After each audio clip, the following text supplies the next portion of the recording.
Hey folks, you're watching a Charlie in the Rain interview where you're about to find your new favorite Aussie act. I'm so excited for today's interview because I've been sitting here with the little pre-listen link to this EP on repeat. I am frothing over this release.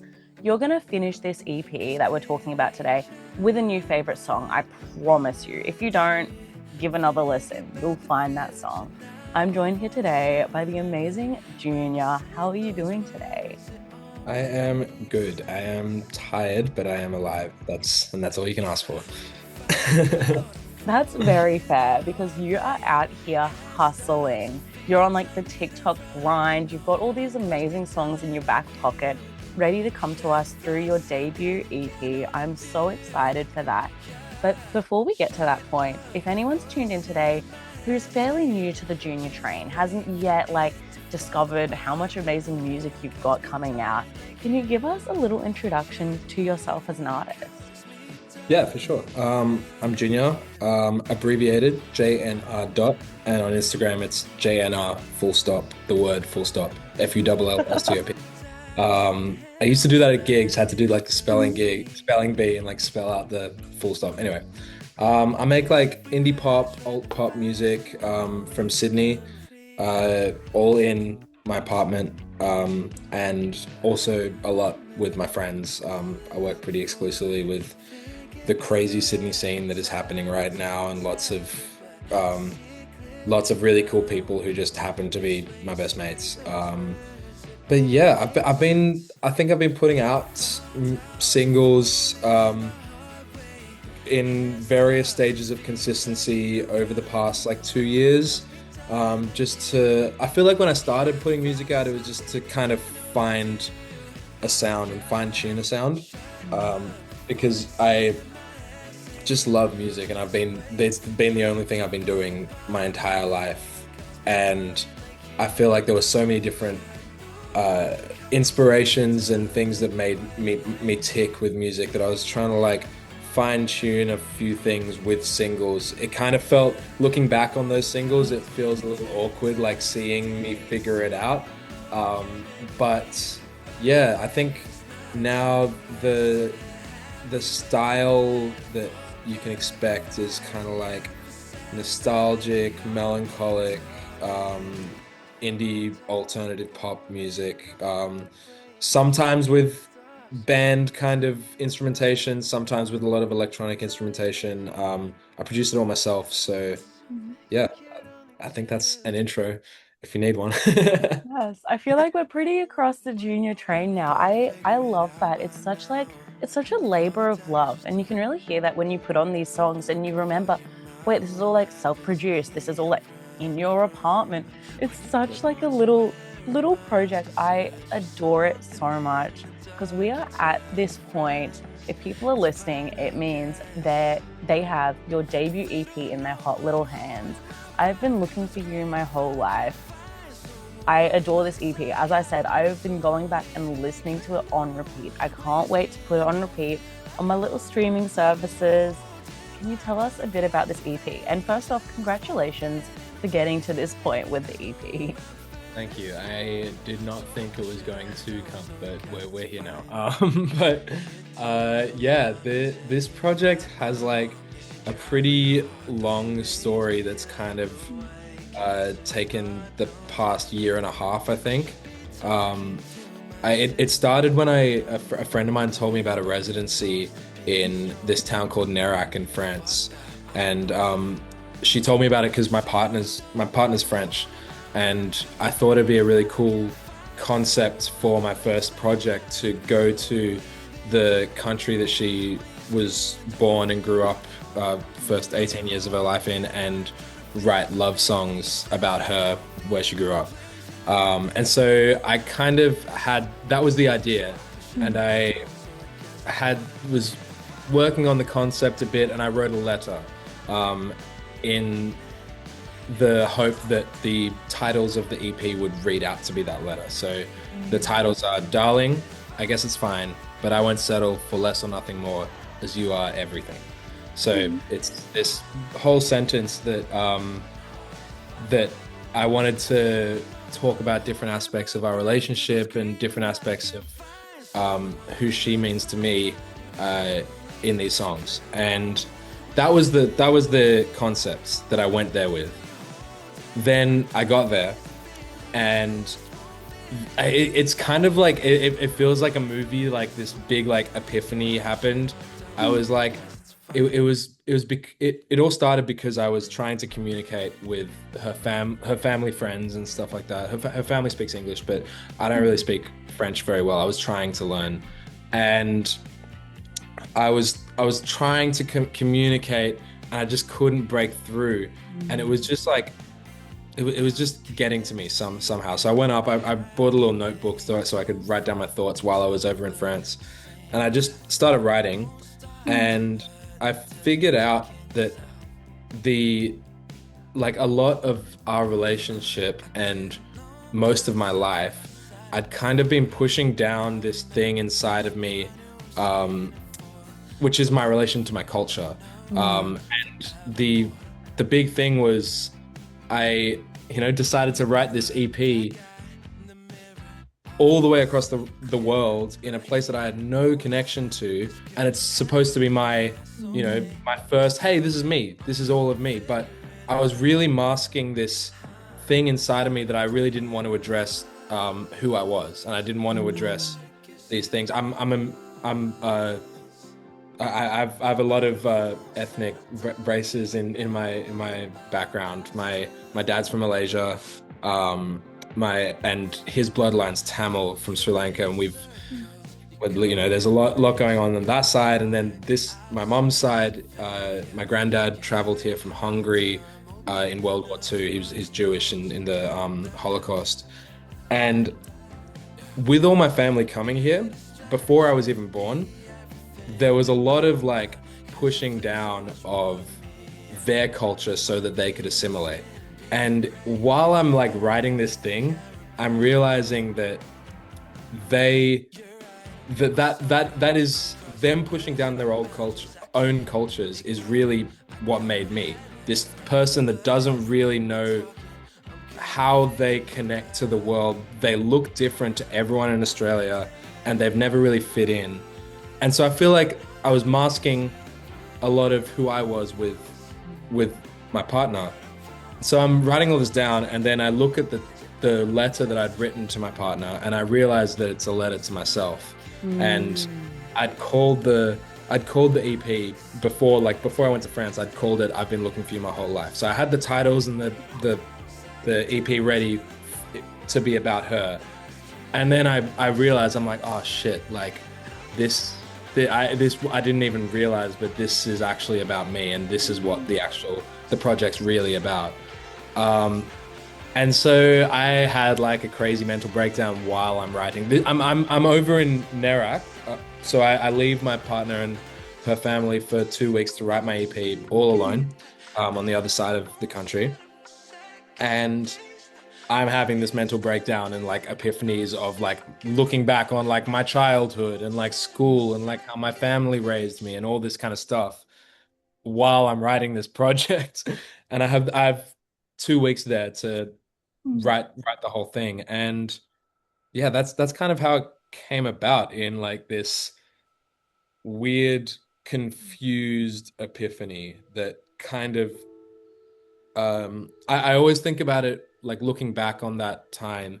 I think about the writing of this project and the concept of this project less of like oh, I figured out everything about myself. It's more, oh, I just found the question, and then now I have to keep answering it forever. Like it's a long journey of like, self-discovery and figuring all that out. Yeah, Yeah. I feel like that just speaks though to the magic of like one writing and the other thing music. You don't know exactly what you want to get out there until it's out there and you look back and go, okay, okay. Yeah. Yeah, it just like it really came out of nowhere. I thought that I was going to be writing love songs, and I thought that the concept was pretty strong. I thought that it was a cool idea to go to where she was born and write these things. But I think with everything I figured out while I was over there, the concept's a lot stronger, because now these songs and the letter that I wrote that, are the titles, Um, they're both love songs for her and for me. And they're and a lot of the lyrics I tried to write from both perspectives, and make uh yeah, write from both perspectives, and that was kind of the idea behind making it. Yeah, oh, that's such a gorgeous thing because then when we get to listen to it, we get to go, oh, okay, this is our whole story. We're relating to this song. It could be an entirely different thing. There could be thousands of different, like, individual feelings felt from these songs that mean different things to you as well. That's such a cool thing. 100%. Yeah, there's lines in on like across this project Mm, that mean two, maybe three things at once to me, but then I've shown it to friends of mine, mm, and they've related to it in a completely different way. I feel like the big one for that is I guess it's fine. I've because that's very specifically about not fitting in as a brown person in Australia, and uh, just my whole life essentially, and just the skin don't feel like home mm, line. That kind of sums up the whole project really, and a lot of my friends have heard that and felt the same from, maybe a trans or non-binary perspective, or a queer perspective, or maybe there's people that have traveled here, to Australia from another country, and they're just like, whoa, culture mm. shock. What is going on? But this is my home. Or they might have lived here for 30, 40 years. Like it's a, you know, different perspectives on this song, that this song and this project make it more special, I think. Yeah, I guess it's fine. It's one of those big songs. I keep returning to it because I'm like, there are so many like thoughts I'm having while I'm listening to it. I keep going back and feeling this way and then feeling that way or thinking about this and that. Because especially like media diversity is something that has never stopped being insanely relevant. And I feel so much better now that you've said all these people have all these different ways of relating to it because I'm like, yeah, that makes sense to me up here. Because Yeah. that's also like, it's such a song where you can remove yourself. Well, before you actually sit with the lyrics, you can remove yourself from what you're actually singing about and just listen to it like sonically. It's like an upbeat song. It's boppy. It's like you've got it on. You're like, yeah, okay. And then you sit and listen to it, and you're like, yeah, actually.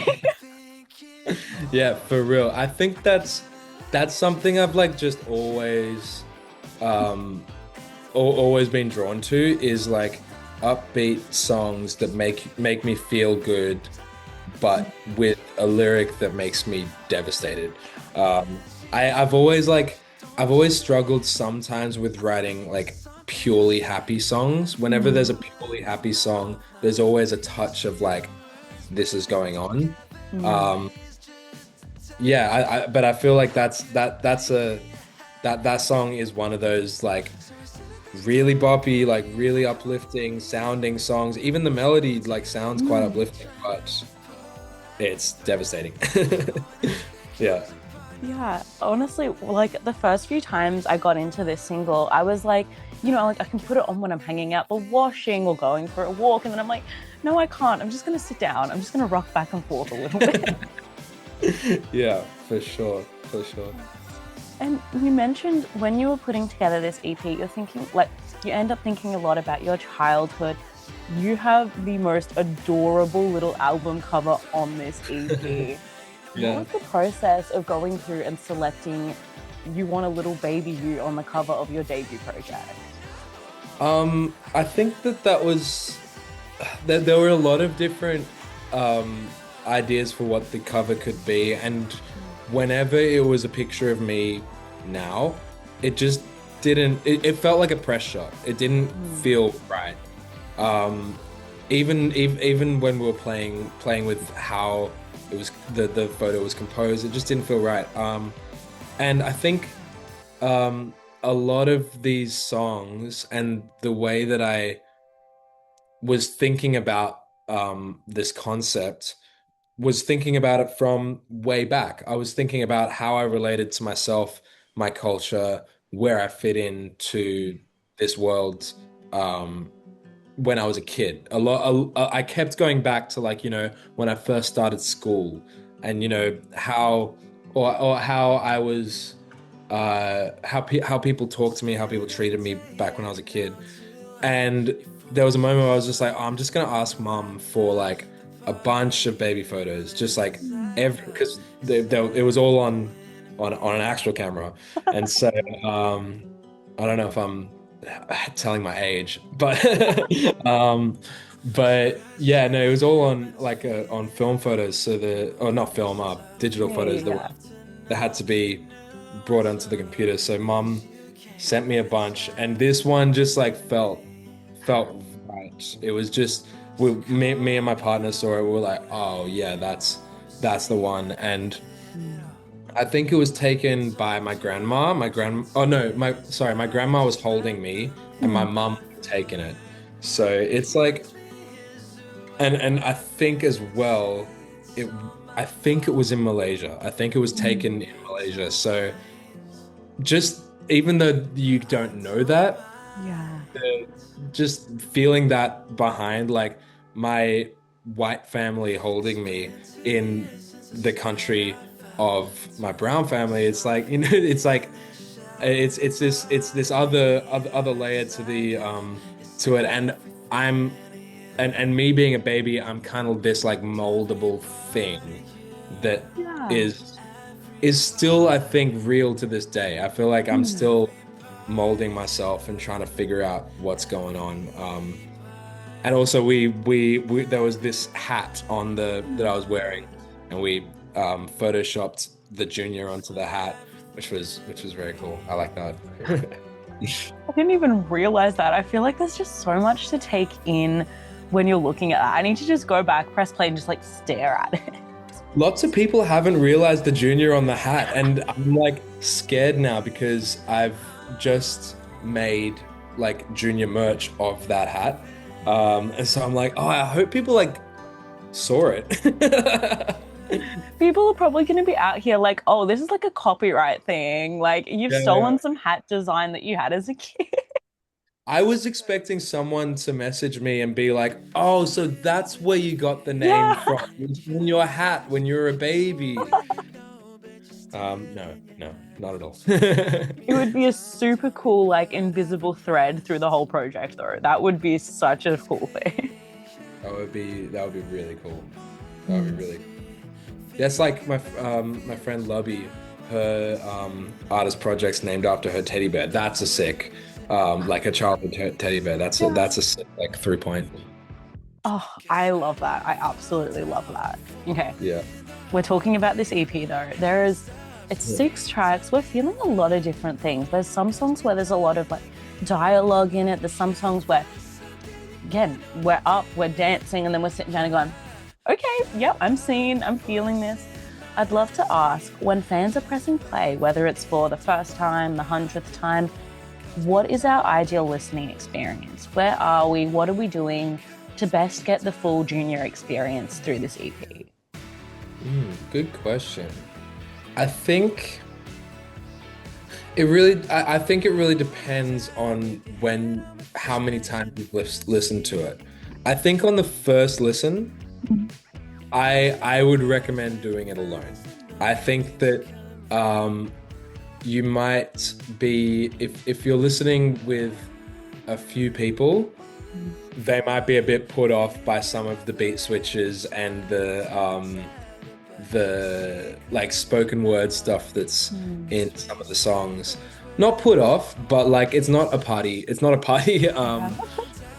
EP. I think um I think that like 5, 6, 7 p.m. Mhm. driving, if you've got a long drive, or even just like a drive, like a half-hour drive, I think Mm. that's like 20 minutes. I think that would do it. When you're alone in the car, that's also like where I do a lot of my uh, thinking about life, and also just when I'm listening to mixes or listening to just get the prod to see what has to be finished with the songs. I do that a lot in the car. I think first listen in the car is a good Mm. place. Okay. And then you've got to make sure you're equally paying attention to the road as well as the lyrics. Like have that even Yeah, balance. but also I do think that like uh there is something special about not paying too much attention to the lyrics and Mm. letting what comes to you come to you Yeah. because Yeah. um there's so many of my favorite albums I've listened to like dozens and dozens of Mm. times, but I listen to it and I hear a new lyric and I'm or a new or I've connected what that actually means Mm. in the context of the song. I'm like, oh, that makes it so much better. And I kind of love that like an album or a project can just like grow with you. And Mm. I think it is kind of important the first time you listen to something to take in the sonics and and figure out how that feels to you. Mm. A lot of the time, like a lot of the time when I'm making these songs, um, I am trying to create an experience that you can feel what I'm talking about without even without knowing the lyrics too much. Like I think that to go back to I guess it's fine.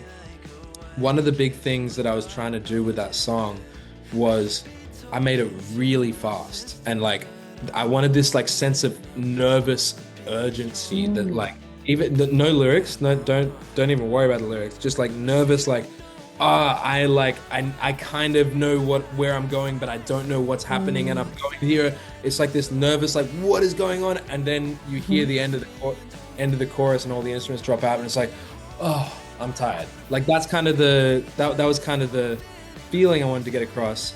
And then that nervous energy of like, where the fuck am I is coming across in the lyrics. Even though it's a bop, Mm. it's nervous. You know what I mean? Yeah, that's so interesting that you say that. Because when I was in high school, my like final like year 12 music piece was an analysis of how music can convey feelings of anxiety. And Mm. like I looked primarily at stuff like, like Sondheim doing it in like musical songs. But that's Yeah. such an interesting thing to bring over into the like contemporary indie scene. That's so cool. Yeah. I think that like I can talk forever about different songs on this project and Mm. how the production and how the soundscapes that I'm trying to like build get across what I'm talking about. Mm. Um, but just yeah, it's constant. So I think that like going back to your question on like Mm. first listening experience, I think that if you're taking it in by yourself and understanding it however you want to understand it or however you're ready to understand it, then that's it. And then, if you go back and listen to the lyrics after you've heard this interview or something like that, then you might get it, understand it a bit more and where I was coming from. But, that's not necessary. I think it's just the feeling. Mm. No, that's Yeah. that's very valid. Also, like with the point of what you were saying, like let something new sink in every time. I even do that with albums I've listened to like 50 plus times. Like some of my favorite albums, I'll be on the bus and I'll be like, wait. Or it's like you're in a certain location or a certain time of day, and it's like this hits so differently now. I'm so excited to take your EP on that journey with me. Oh yeah, that's so great. That's Yeah. so great. But yeah, for the lucky people residing in Sydney, they have an opportunity to connect with this EP in a different sort of setting. You've got your debut, like sort of headline show for this EP. Can you tell us a little bit about that? Tell us the details. For everyone in Sydney who's listening, please be there for me because I'm going to be sitting up here in Meange in Brisbane with the biggest FOMO. Oh, that's so sad. Yeah, no, the show's gonna be really cool. It's I, I've always wanted to do this with just a project, but I think it really works with this one, since the project is meant to be listened to as a letter front to back. So I'm gonna play the project front to Mm. back.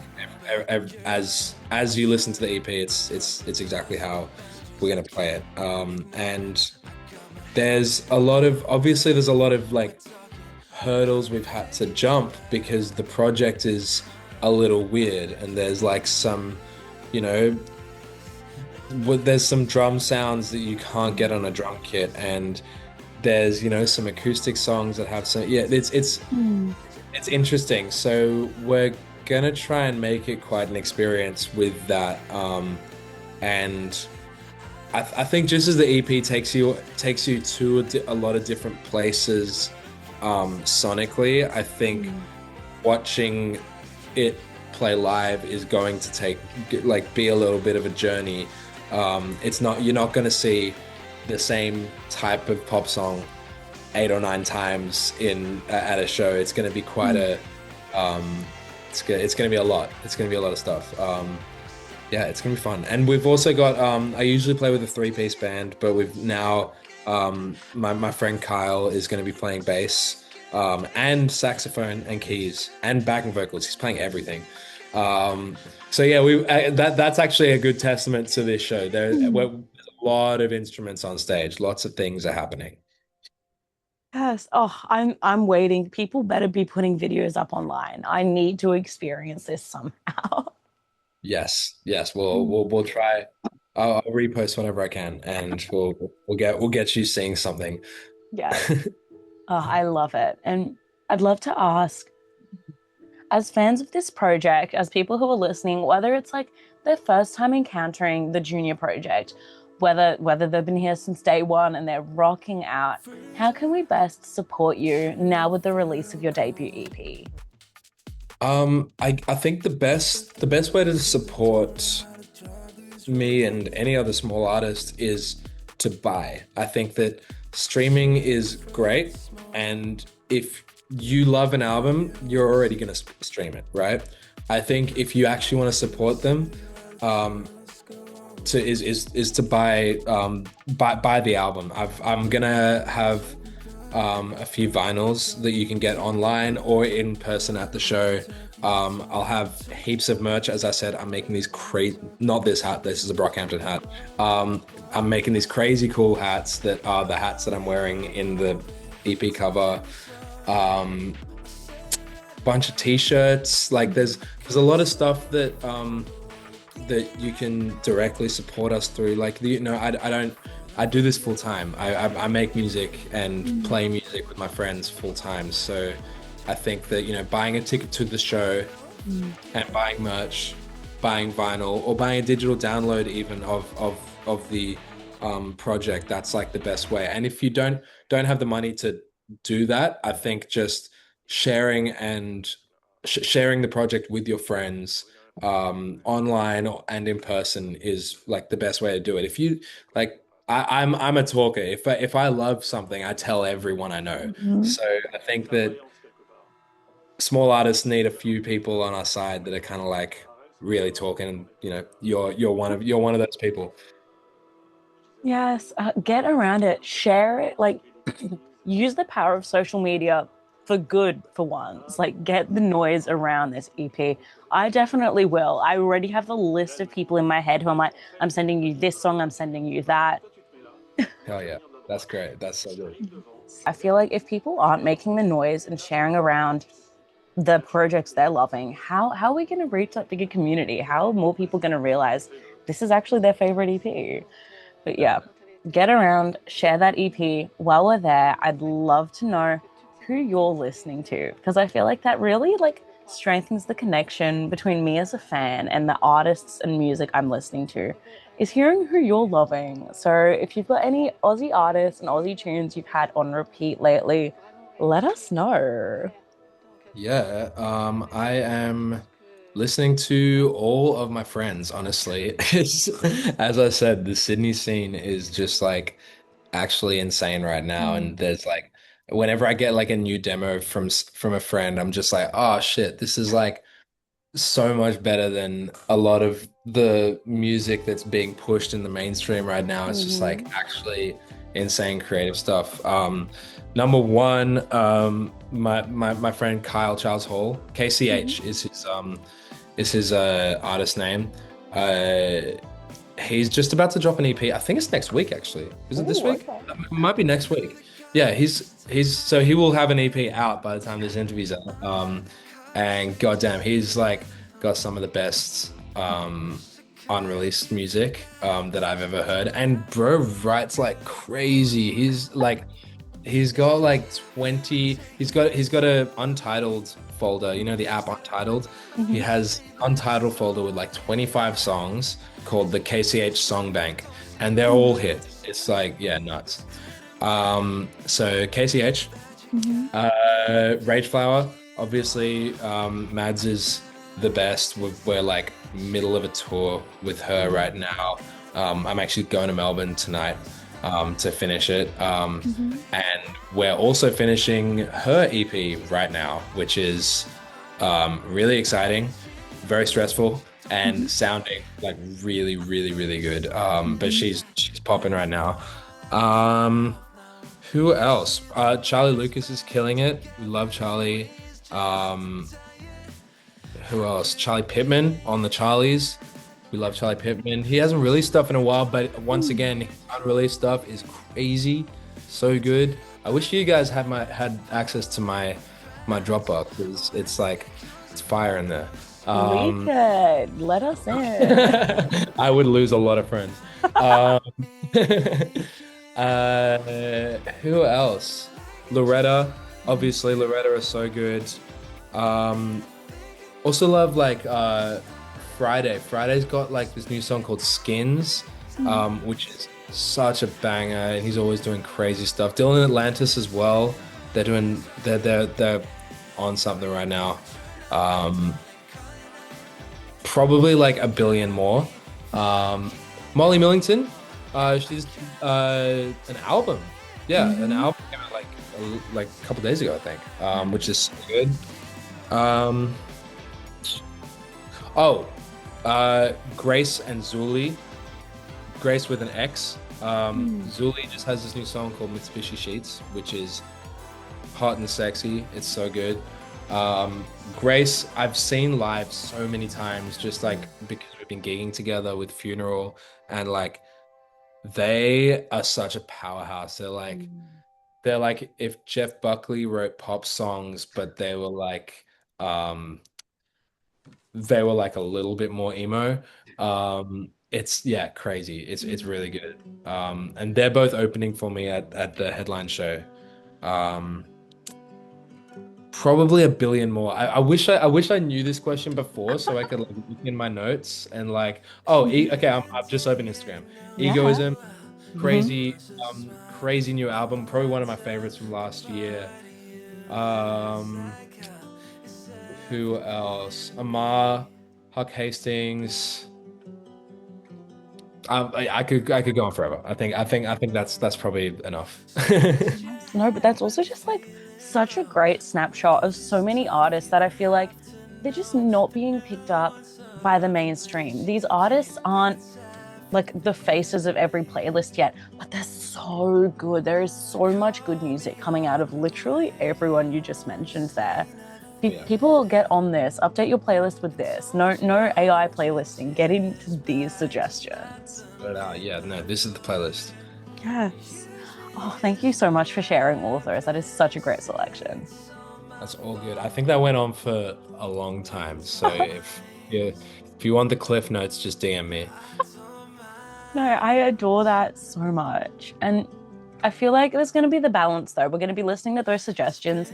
And then after discovering like one of those artists, we're going back to the EP. Another artist, back to the EP. This Or genuinely, like, I mean this. I am hooked on this EP.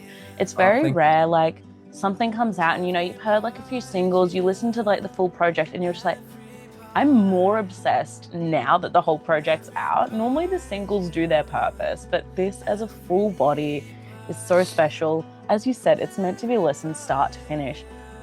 If people are listening to just one song, you've got to go through and do the whole journey. You've got to get in there. It's such a gorgeous release. agree. I think like just going back to the concept of it, like it's a letter. Yeah. If someone wrote you a letter, you wouldn't read the middle word and then stop. You'd probably start from the start and finish it. And I think It was a bit weird, like putting Mm. the singles out. I had ideas of which ones would be the singles, but I like finished the whole project at the same time. So everything was finished at the same time, and I wasn't like getting doing mixed notes on single songs. It was the whole project. So putting I guess it's fine out and as you are out and darling out separately, I was like, oh, these are great songs, but like Hmm. in the context, it's so much better. Yeah. No, honestly, some of my all-time favorite albums are those that you can listen to the singles on their own, and that's fine, but it's the journey you go on through the album. Like my all-time like favorite album that got me into loving local music was Vera Blue's Perennial from 2017, because it goes through like the chapters of like it's the breakup, and then it's like the party moment, and then it's the reflection. You listen to the singles and they're all well and good on their own, but it's the journey it takes you on, which is such like it's a magical thing. It's such a gorgeous thing. And I'm really hoping people give the whole EP that sort of time and they actually realize how much of a gorgeous journey it is to go on all through those 6 songs in order. Yeah, I hope so. I hope so. That's the intention. Yeah. Oh, thank you so much for making the time to chat about this. I'm literally about to go press play again. I've been looking for you my whole life. If you're listening right now, it's out everywhere. Give a listen, journey onto the merch store. Trust me, you are going to love this EP. Please. Yeah, thank you so much for having me. Thank you.